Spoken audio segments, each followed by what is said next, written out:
cargo del arqueólogo Enrique Méndez Torres. El nombre es De juguetes a cosas sacras, el caso de unas muñecas ocres.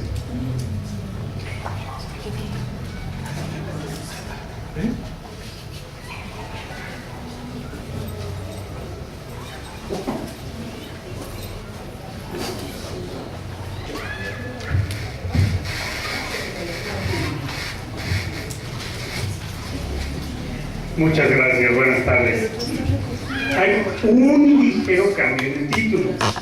Lo modifiqué porque esta ponencia yo la vengo planeando desde hace varios años, entonces no cambia mucho.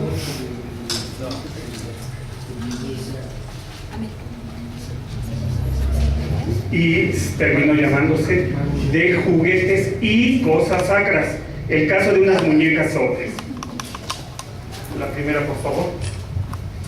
Los oques son un grupo cultural muy viejo, proveniente del tronco lingüístico mijesoquiano, que se asienta en el correspondiente actual estado chiapaneco, aproximadamente por el 1400 a.C. No fueron un grupo aislado de sus colindantes, pues con el paso del tiempo los movimientos poblacionales, invasiones y se fueron apropiando de distintos espacios.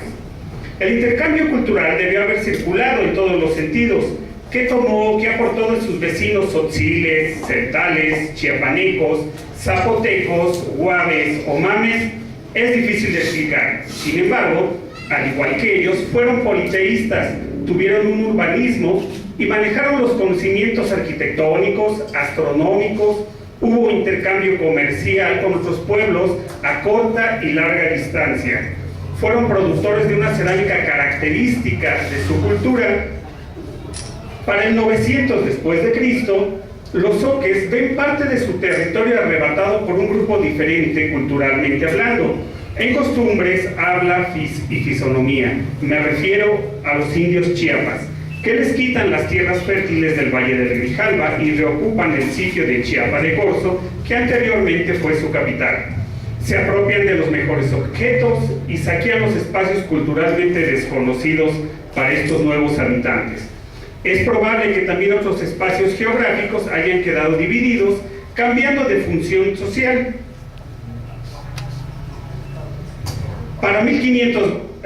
Por 1486, durante el reinado de Ahuizotl, rey mexica, conquista el territorio zoque, sin lograr sojuzgar a sus vecinos, los chiapanecos, y así ellos continúan con la conquista hacia el Soconusco.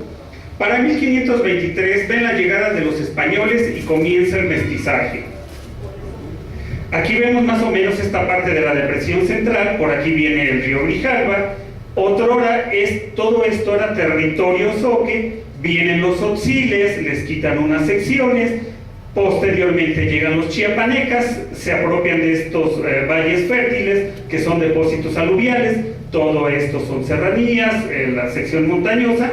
Entonces obviamente son valles muy fértiles, y con esta pequeña sección se van a ir quedando los zoques, a ir relegándose a la zona montañosa. Geográficamente se asientan principalmente en la parte central y noroeste del actual estado de Chiapas, en los entornos denominados como la depresión central, en el centro del estado chiapaneco, que consiste en un extenso territorio con suelos planos y semiplanos en su mayor parte, y está delimitado al norte y al oeste por la Sierra Madre y las montañas del norte. Todo este territorio está conformado por rocas sedimentarias, predominantemente calizas y depósitos aluviales. Su actual topografía data de los tiempos del Cretácico, conformados por calizas sedimentarias que han permitido la formación de dos impresionantes barreras geográficas, y me refiero a los cañones del Sumidero y del río La Venta.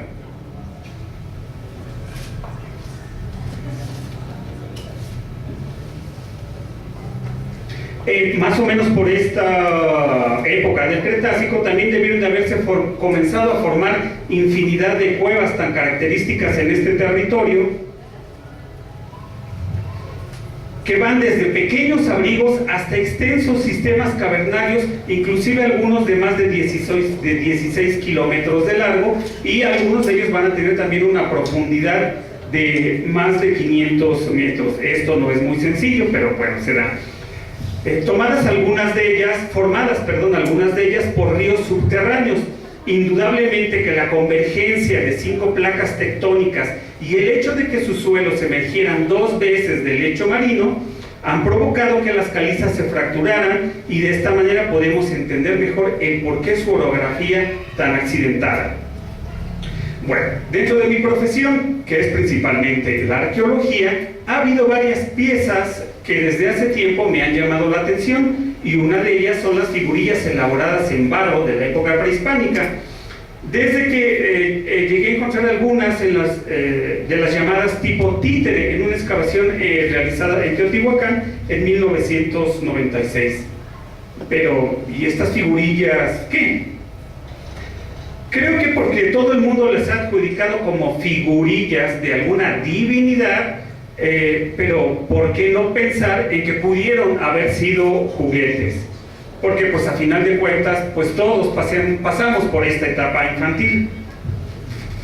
Así quedó este asunto hasta que en el 2000, bueno, aquí vemos una panorámica del entorno, la que sigue por favor. En el 2002 vi una pieza que me volvió a llamar la atención en el Museo de Arqueología del Estado de Chiapas. Es una pequeña figurilla de hueso y volví a pensar, ¿por qué no una muñequita? ¿Por qué no un juguete? Es una pequeña figurilla que tendrá a lo mucho unos 11 centímetros de alto.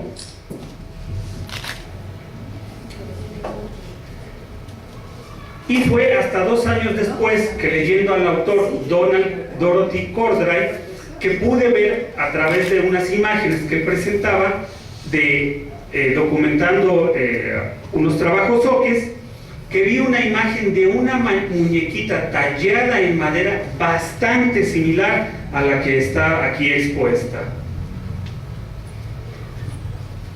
Y Donald Cordray menciona: los niños juegan con muñecos groseramente confeccionados en madera, pero están desapareciendo rápidamente, y la razón del desuso es porque solo los indígenas los hacen y las pierden con facilidad o los queman por error.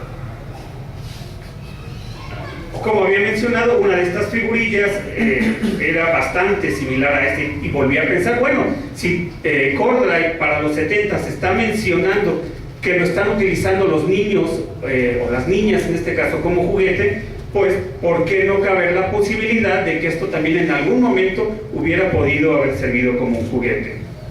El juguete puede ser un objeto muy sencillo o una pieza más elaborada, o también desde una simple piedra, un trozo de madera, la hoja de una planta o cualquier distinto objeto que aproveche principalmente un niño para darle propiedades y poder desenvolver su imaginación en ello, pues a final de cuentas son herramientas de aprendizaje durante la etapa infantil y juvenil. Absolutamente todos los seres humanos tenemos esa necesidad de jugar, sin importar clases sociales, credo o sexo. Es una manera de aprendizaje y sociabilización, y sus reglas van a depender de cada grupo cultural en que se van desenvolviendo también estos juegos. Camaros nos dice que jugando aprendemos, y los juguetes o las herramientas del juego son un elemento didáctico en sí. Que su función sea pedagógicamente positiva o no, eso ya va a ser otro tema. Existen muchos tipos de juguetes, de forma humana, de plástico, de madera, para montar, para desmontar, para armar o desarmar, etc. Y esto le ayudará a la construcción de su pensamiento. Es gracias a esta actividad que se aprende a trabajar, a compartir, a ayudar a los demás en un trabajo que se puede definir como creativo. Hay evidencias de juego en yacimientos arqueológicos que se remontan a miles de años atrás y se han practicado en todas las sociedades humanas. Incluso los chimpancés también ejercen esta actividad. Por lo general, el juego se asocia a la etapa infantil, pero es una actividad que se realiza absolutamente toda la vida, y el juego consiste a veces en darle vida o facultades a objetos inanimados, ya sean juguetes donde el niño faculta de personalidad a una figurilla, o el adulto haga lo mismo con quizás la misma u otra figurilla u objeto. Norman Thomas registra también para inicios de los años 70 en el poblado Zoque de Rayón el hecho, retrocedemos por favor, a donde están una más. Tenemos que todo esto es el territorio Zoque, aquí va a estar el poblado de Ocosocuautla, Tuxtla Gutiérrez y aquí el de Rayón.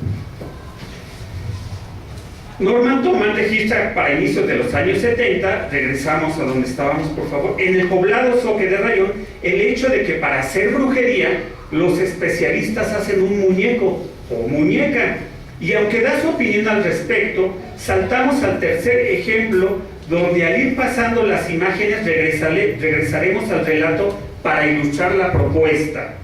Un tercer ejemplo de muñecas o muñecos se tienen en una cueva en Ocosocuautla, la que sigue por favor.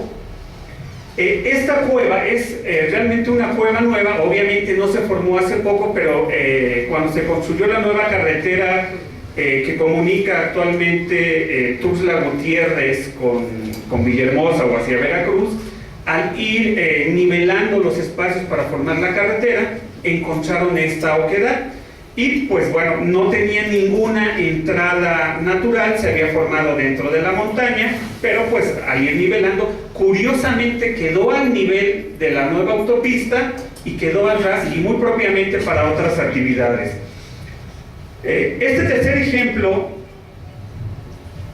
está en una cueva de Ocosocuautla, territorio Zoque, donde actualmente se practica la magia negra, y es un espacio donde el especialista invoca a la Santa Muerte, a Lucifer u otras entidades paranormales para hacer trabajos a personas a través de fotografías, nombres y estas muñecas.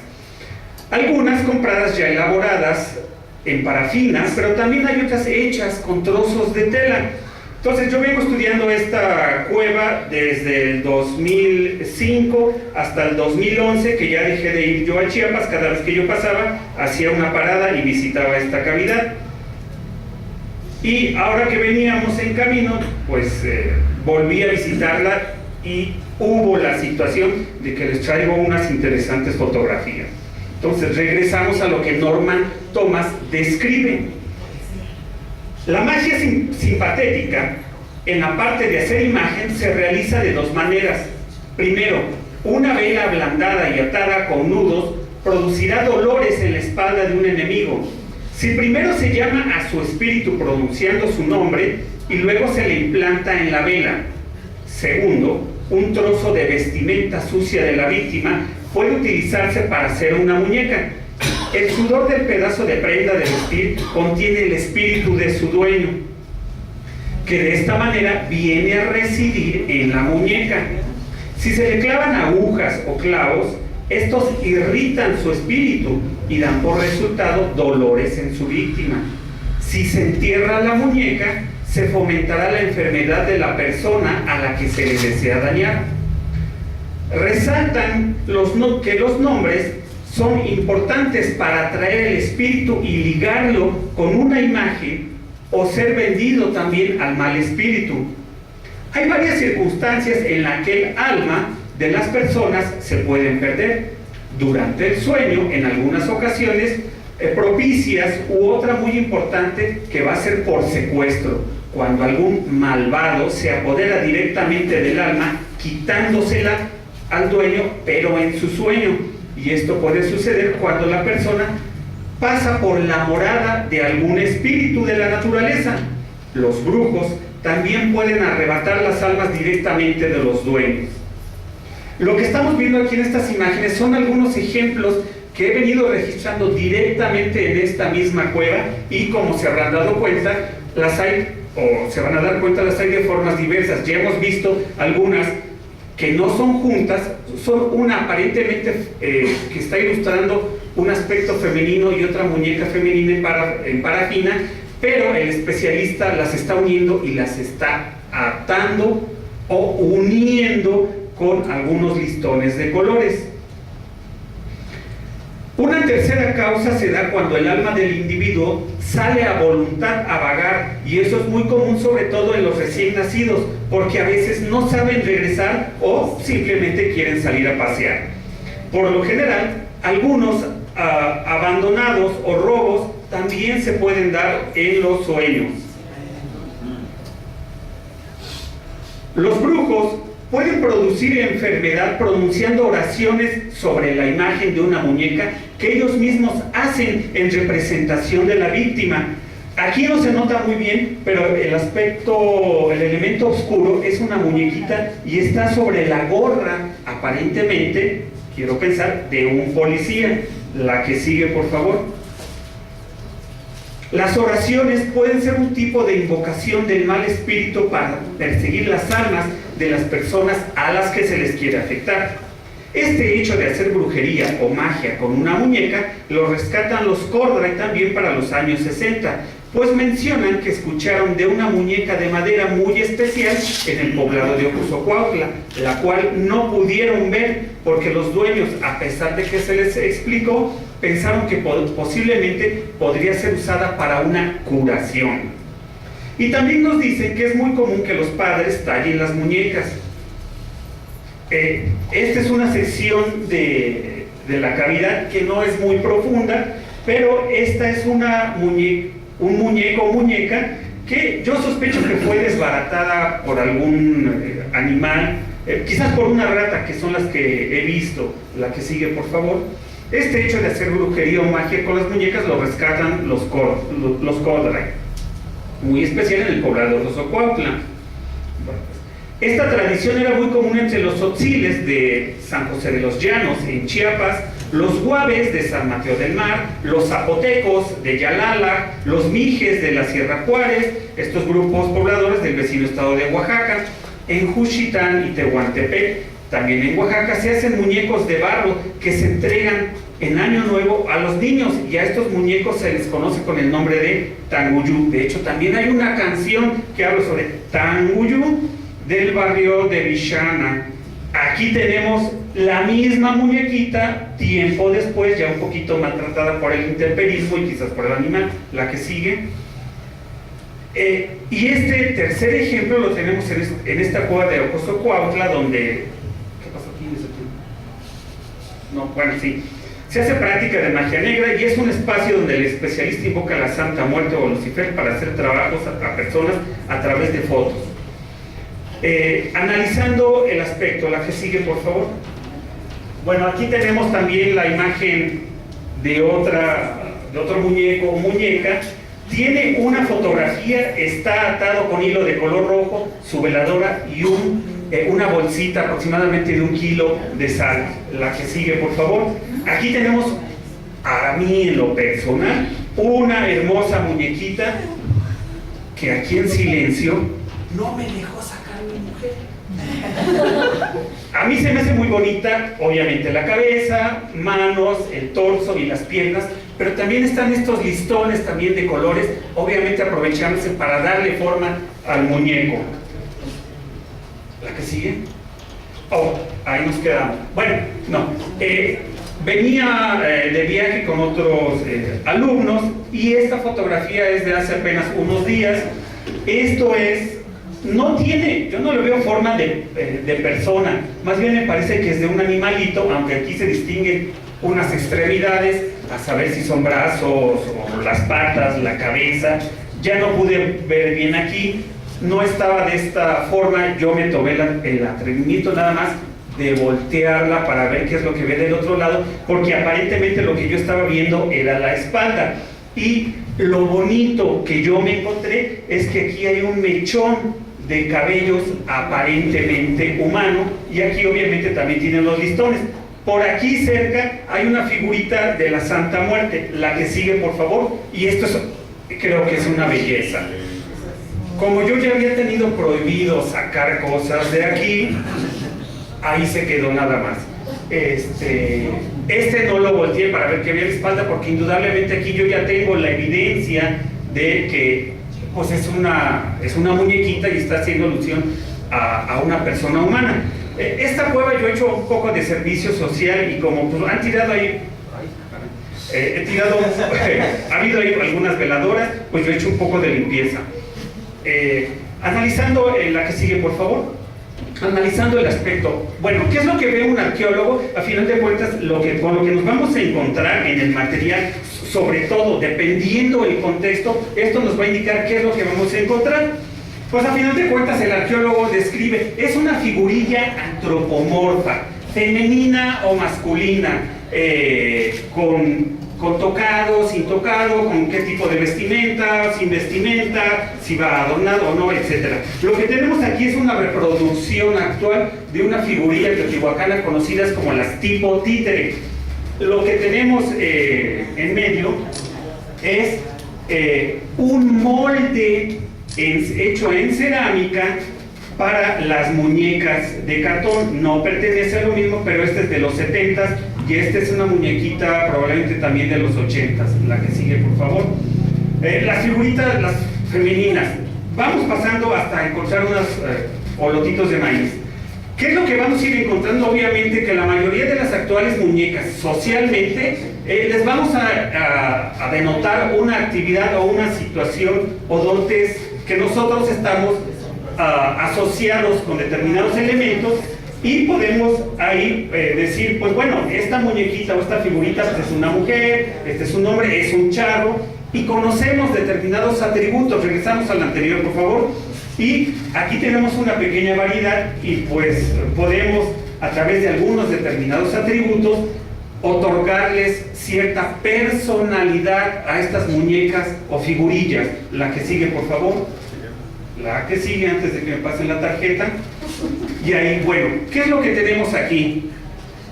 Unas muñequitas. ¿Las reconocen o no las reconocen? No. Bueno, ok. Para los que sí, ahorita vamos. Para los que no, estas son unas muñequitas. Son unos solotitos de...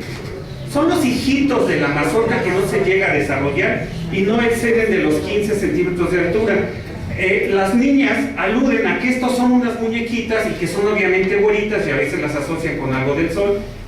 Y pues las niñas en sus juegos las asocian a muñequitas y ellas les ponen los brazos, imaginativamente les ponen brazos, cara, y ahí está perfectamente la mujercita. La figura, el cuerpo sin extremidades, la cabecita y aquí está el cabello. En algunos poblados distintos, así se ha venido tomando. Obviamente si no conocemos el contexto social actual o no podemos reconocer algunos elementos aparentemente iconográficos, no podemos distinguir a qué nos están hablando. A mí me recuerda mucho, por ejemplo, a las divinidades cristianas. ¿Cómo reconocemos a San Pedro? Pues por las llaves. ¿Cómo reconocemos a Jesús? Bueno, ya no me quiero meter en esta cuestión de religión, que es un poquito más complicado, pero hay elementos distintivos a veces de cada personaje y cada actividades que hace cada persona. Un par de muñequitas zoques del siglo pasado, la que sigue, por favor. Este es otro muñeco zoque tallado muy burdamente, la que sigue, por favor. Y pues bueno, a final de cuentas, las personas tenemos necesidad a veces de dotar de algunas cuestiones paranormales o asociar con una magia parasimpática a objetos inanimados.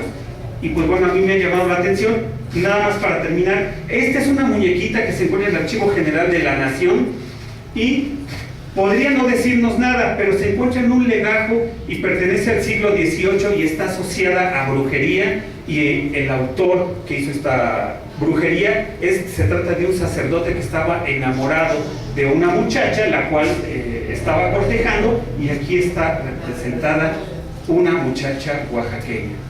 Entonces, cuestiones interpretativas puede haber varias.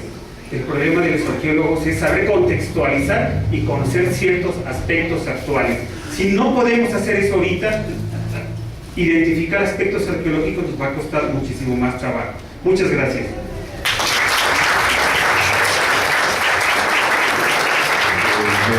¿Alguna duda o pregunta que quisiera hacer alguien? La verdad, interesante. interesante, y ahorita escuchándolo me queda ahí la idea, ¿verdad? Hace muchos años tuve la oportunidad de trabajar en una iglesia abandonada del antiguo poblado de la ciudad de Chiquimula, en el oriente de Guatemala, la iglesia conocida con el sobrenombre de la iglesia vieja. Cuando la estábamos excavando, un grupo de compañeros, su servidora que estaba a cargo del proyecto, como todo el mundo sabe, ¿verdad? La tierra alrededor de las iglesias es camposanto, ¿verdad? De ahí el nombre de tierra bendita, tierra sagrada, ¿verdad? Y se enterraba la gente. Pues obviamente hubo un desastre, una inundación, un temblor, hizo que el poblado entero cambiara de lugar y quedó abandonada la iglesia. Ha tenido 20.000 usos, ¿verdad? Pero cuando la estábamos investigando, y especialmente en la parte posterior, entre la casa parroquial y la iglesia, pues empezamos a encontrarnos cosas que yo primero muy objetiva y muy científica deseaba registrar como arqueológicas, ¿verdad? Y resulta que habían eso, pero me llama especialmente la atención, había un frasco de perfume que podría tener la forma idealizada de una mujer con la cabeza de un muñequito, de esos muñequitos de hule, pero de los años 70, ¿verdad? Había muchas otras cosas, unas cruces hechas con tubos, fragmentos de colores, restos de que hubo cera también, frascos con fotos de personas, había de todo, ¿verdad? Entonces, según yo, íbamos a llevarnos eso, íbamos a registrarlo como arqueológico, pero resulta que empezó la gente a enfermarse. Empezaron los trabajadores y todos los que tuvimos contacto con eso, hasta mi hija, que entonces tenía como 10, 11 años, estaba ahí conmigo de pura chute, decimos aquí, o sea, mentira, que no tenía nada que ver ahí, ¿verdad? Y entonces todos caímos enfermos, con fiebres, con diarreas, uno se tuvo que ir a Guatemala, así de la emergencia, y esas son esas cosas que nunca les encontramos explicación. Opté por la manera más sabia que Dios me daba a entender en ese momento y volvimos a enterrarlo todo y ahí quedó, ¿verdad? Pero siempre esto pasó hace más de 10 años y siempre ahora viendo y con el valor que usted le dio vuelta a las muñequitas, realmente me recuerda a mí esa situación que vivimos, ¿verdad? Que fue una cosa muy real, y si fue histeria colectiva, si quieren llamarlo, ¿verdad? Cualquier cosa puede ser, pero lo que sí es cierto es que nos enfermamos como 8 personas. Entonces, y sin primero relacionarlo, ¿verdad? Pero eso fue una cosa real, ¿verdad? Entonces, realmente ustedes no han tenido en todos los años que usted documentó, desde el 2005 hasta 2011, nunca había nada diferente, pues como por ahí va mi comentario. Respecto sobre lo que usted comenta de enfermar una acción colectiva, no. Yo me introduje al aspecto espeleológico en el 2002 en Chiapas. Tiene 5 años que no lo practico activamente, pero yo hasta el 2011 entraba a cuevas. En otras sí he encontrado unos contextos como de brujería, de magia negra. De hecho, aquí también hay algunas fotografías. Había algunas que estaban clavadas en las estalactitas, así en las estalactitas, pero no me atreví a descontextualizar o a deshacer el trabajo por respeto a quienes sí creen. Entonces a mí me han dicho, no entres en esa cueva, que con cuidado, no extraigas cosas. Bueno, yo extraje basura y pues son cosas, ¿no? Pues también he querido respetar algunas de estos tipos de cuestiones y las he dejado ahí. Pero no, nunca algo así como que me caiga un mal de ojo, que me dé calentura o diarreas, no por entrar a cuevas. Sí, ese no es porque, en mi caso era una excavación y nada, ni cueva, nada, ¿verdad? Era enterrado, pero vamos al rigor a veces científico que tenemos, ¿verdad? Que ellos sí, lo vamos a registrarlo. Ahora, cuando yo veo cosas así, ahí que se queden, no las toco, pero ni las miro más, ¿verdad? Realmente es experiencias que viven. Bueno, pues un comentario breve, que no hay necesidad del micrófono. Yo en los últimos años he estado trabajando mitos y leyendas por una parte y por otra haciendo una larga compilación que le platicaba precisamente al maestro Navarrete, que ojalá con el tiempo sea continuación de un trabajo que él hizo hace muchos años. No sé si conozcan su libro Oraciones a la Cruz y al Diablo. Bien, estamos entonces desde hace años compilando oraciones. Metidos a estas cuestiones de mito, mitología, leyenda y oraciones, hemos sentido necesidad de tener cuidado con usar los conceptos magia, magia negra, hechicería, brujos, brujería, y mejor nos hemos conformado con usar todos los vocablos asociados al concepto chamanería o chimanería, que es como se le conoce más en Chiapas, y de ese modo establecemos cierta distancia conceptual entre la brujería y las diversas magias propias de la mentalidad occidental que se traslada a América.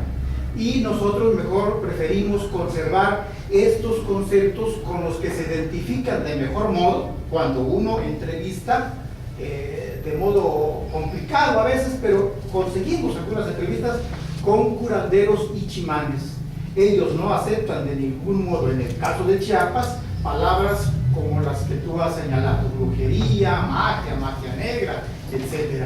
En fin, nosotros no hemos definido nada, o sea, no tenemos ya definiciones, digamos, claras, precisas, pero sí, mejor por precaución, por respeto a la gente, no usamos estos conceptos occidentales, sino más bien el de chamán, chamanería. Gracias. Yo sí he tenido la oportunidad de platicar con gente y estoy retomando en algunos casos los conceptos que ellos mismos están usando. Llegué a la misma problemática que vos y bueno, sí he escudriñado algunas definiciones, y para algunas cosas sí las tengo un poquito, algunas, no todas, algunas bien definidas y encajonadas. Entonces, sí, también yo me he cuidado y le he puesto atención a ese aspecto, pero indudablemente nunca está por demás tener precauciones en el lenguaje. Gracias. Sí, ciertamente. Bueno, pues con esta plática terminamos. Muchísimas gracias, no solo por su asistencia, sino por el aguante de estarnos acompañando aquí hasta ahorita, a estas horas. Es un público nutrido y pues los esperamos el día de mañana, que empezamos a las 9:30 de la mañana. Bonita tarde, muchísimas gracias.